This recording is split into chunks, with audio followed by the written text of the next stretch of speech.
Salut mes ludopathes préférés, nous sommes là pour vous parler de Minos, un jeu avec choix et pose d'ouvriers, avec une montagne de combos, des majorités et surtout des opportunités à saisir. La règle.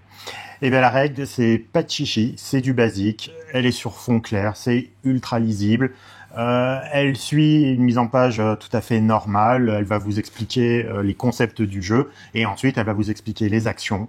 Il y a des exemples, c'est bien foutu. Bon, il y a des petits carrés notes historiques qui vont être sur toutes les pages pour expliquer un peu le lore derrière le jeu. Mais ça, on va dire, on s'en fiche un peu. Pour moi, ça va parce que il n'y avait pas d'erreur de règle possible. Pour moi, c'était clair. Et voilà, la preuve, c'est que à part après revenir sur l'icono qui est indiqué sur la règle, il n'y avait pas besoin, pas eu de questions qui ont posé de problème. Oui, ça prend 30 minutes d'explication grand max avant de débuter la partie. Tout est limpide assez rapidement. Il y a peut-être un léger flou par-ci par-là, notamment sur la création des lots, des 9 points de dés et encore. Il y a quelques possibilités qu'on va oublier tout au long de la partie, comme par exemple jouer une carte depuis la rivière. Alors ça, on l'oublie, mais alors tout de suite. Le bateau c'est assez bien développé, en fait, tout est bien pensé, le plateau de joueur est creusé là où il faut, les couleurs sont franches, c'est bien clair, l'iconographie me semble tout à fait claire.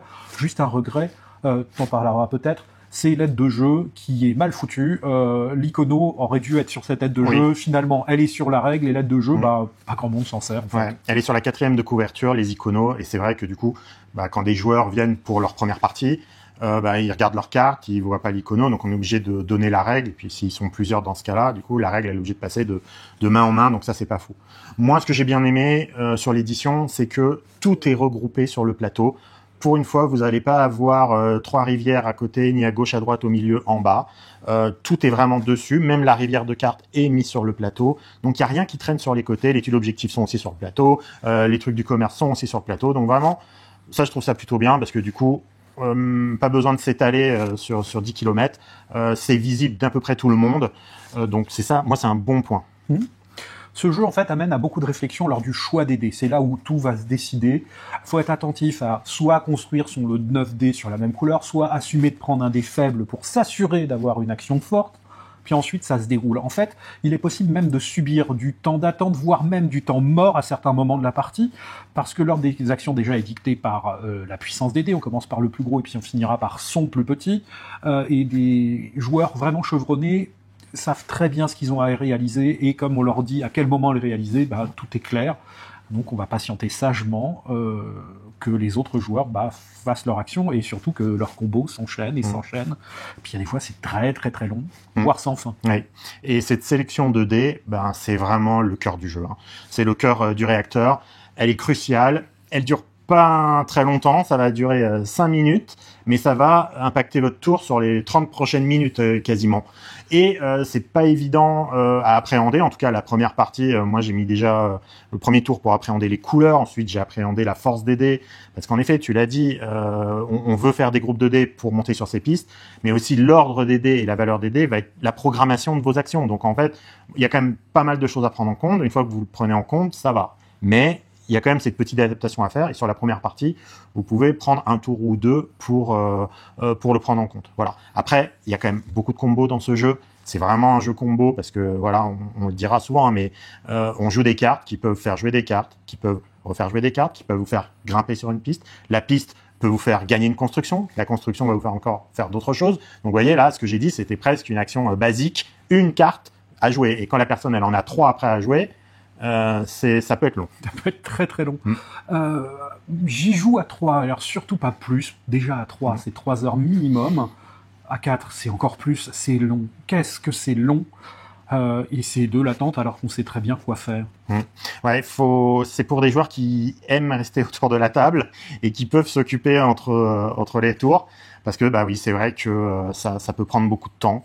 Voilà, après, ça reste quand même un jeu que les Eurogamers, entre guillemets, vont aimer, parce que voilà, il y a du dry drafting, il y a de l'interaction un peu sur le plateau quand même.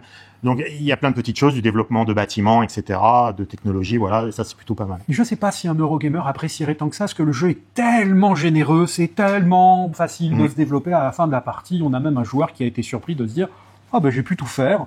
Bon, certes, pas gagné, mais j'ai tout déployé, ce que j'avais à déployer, je peux pas en rajouter. C'est assez surprenant, en fait. Il y a assez peu d'interactions aussi. On se pique des dés, à la rigueur, on va pousser quelqu'un d'une place qui pouvait être importante, mais c'est pas grave, il fera quand même l'action. Il y a de la conquête de majorité qui va se faire sur le plateau, surtout à la fin de la partie. En fait, on est sur un jeu combo statique. Et bon, moi je trouve que l'interaction du plateau avec les guerriers pour la domination des territoires, bon, c'est une interaction intéressante. Maintenant, je la trouve un peu factice parce que, comme tu disais, pendant toutes les parties qu'on a fait, on s'est rendu compte que vraiment tout le monde arrive à tout développer. Ça, c'est vraiment quelque chose. Donc, quand je dis tout le monde arrive à tout développer, c'est qu'il arrive à généralement construire tous ses bâtiments et aussi à déployer tous ses guerriers. Donc, quand tout le monde a 6 ou 7 guerriers, je sais plus, et que les 6 ou 7 guerriers sont sur le plateau, bon, bah évidemment, vous n'allez pas pouvoir prendre tous les territoires à votre disposition. Tout le monde va en prendre 3 chacun à peu près, et en gros, il y en a peut-être 1 ou 2 qui sont dans la balance, mais ça s'arrête là. Donc, finalement, l'interaction, pour moi, elle est un peu factice, voilà. Mais elle est là et elle peut satisfaire les gens qui en ont besoin parce qu'elle sera là. Y rejoues-tu? Alors, pas tellement. Ça, c'est très étonnant ce jeu. Il me donne pas énormément d'émotions. C'est vrai que les tours interminables de certains joueurs, quand vous avez fait juste une action de pioche de cartes, qui est vraiment la plus rapide des actions de tout le plateau, qui vous prend littéralement 3 secondes et que les autres vont commencer à jouer leurs cartes et que là, ça va prendre 30 minutes, c'est pas très agréable.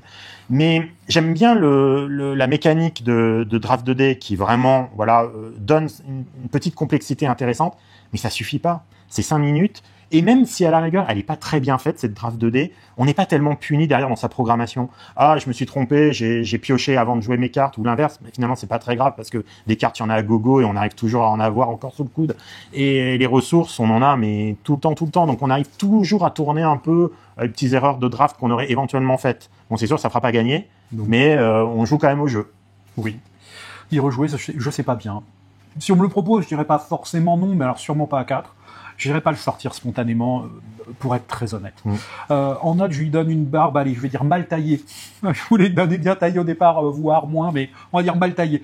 C'est sympathique, c'est bien, j'ai du mal avec ce temps d'attente. C'est long, c'est trop marqué.